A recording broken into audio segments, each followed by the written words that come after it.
Chapter 8 The Pulpit.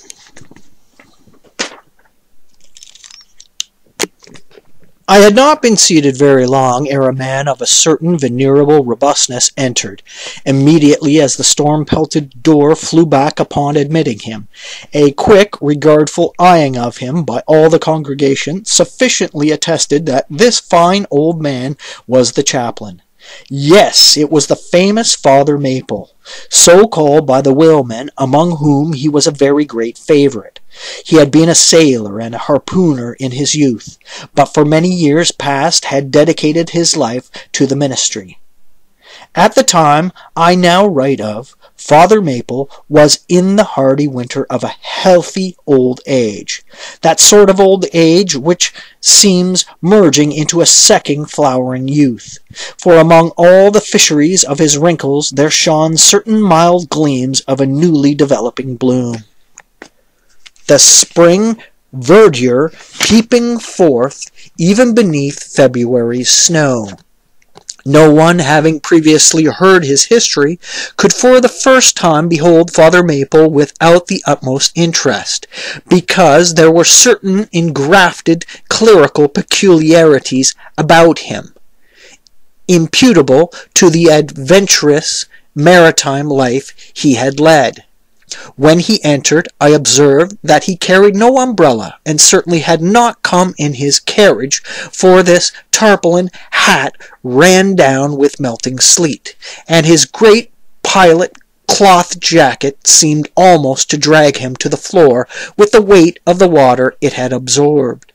However, hat and coat and overshoes were one by one removed and hung up in a little space in the adjacent corner, when, arrayed in a decent suit, he quietly approached the pulpit.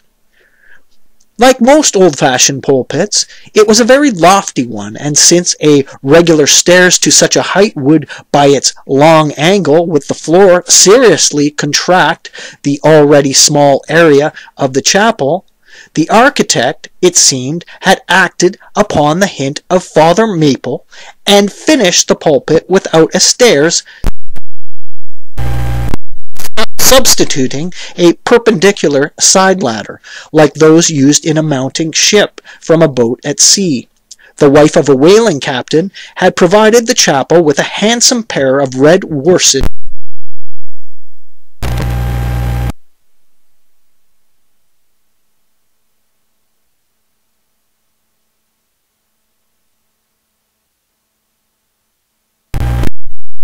of a whaling captain had provided the chapel with a handsome pair of red worsted man-ropes for this ladder, which being itself nicely headed and stained with a mahogany colour, the whole contrivance, considering what manner of chapel it was, seemed by no means in bad taste.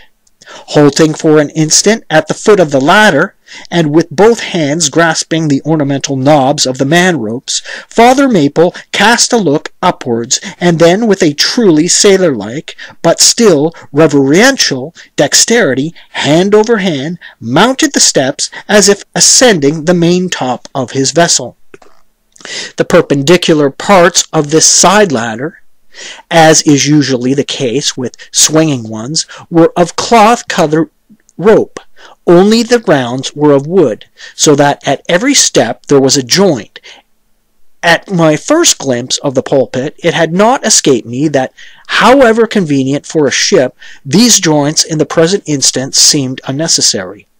For I was not prepared to see Father Maple, after gaining the height, slowly turn around, and stooping over the pulpit, deliberately drag up the ladder step by step, till the whole was deposited within, leaving him impregnable in his little Quebec.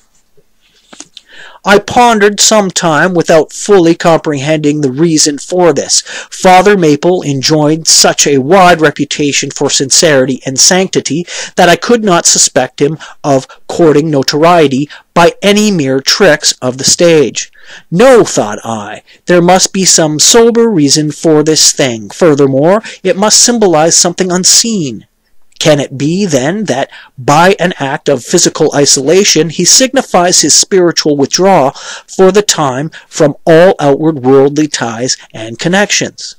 Yes, for replenished with the meat and wine of the world, to the faithful man of God, this pulpit, I see, is a self-containing stronghold, a lofty Aaron Brightstein, with a perennial well of water within the walls. But the side ladder was not the only strange feature of the place borrowed from the chaplain's former seafarings. Between the marble cenotaphs on either hand of the pulpit, the wall which formed its back was adorned with a large painting representing a gallant ship beating against a terrible storm off a lee coast of black rocks and snowy breakers. But high above the flying scud and dark rolling clouds there floated a little isle of sunlight from which beamed forth an angel's face, and this bright face shed a distant spot of radiance upon the ship's tossed deck, something like that silver plate now inserted into the Victory's plank where Nelson fell. Ah, noble ship, the angel seemed to say, beat on, thou noble ship, and bear a hardy helm, for lo, the sun is breaking through, the clouds are rolling off, serenest azure is at hand. Nor was the pulpit itself without a trace of the same sea taste that had achieved the ladder and the picture. Its panelled front was in the likeness of a ship's bluff bows, and the Holy Bible rested on a projecting piece of scrollwork fashioned after a ship's fiddle-headed beak. What could be more full of meaning? For the pulpit is ever this earth's foremost part, all the rest comes in its rear. The pulpit leads the world. From thence it is the storm of God's quick wrath is first described, and the bow must bear the earliest brunt. From thence it is the god of breezes, fair or foul, it's first invoked for favorable winds.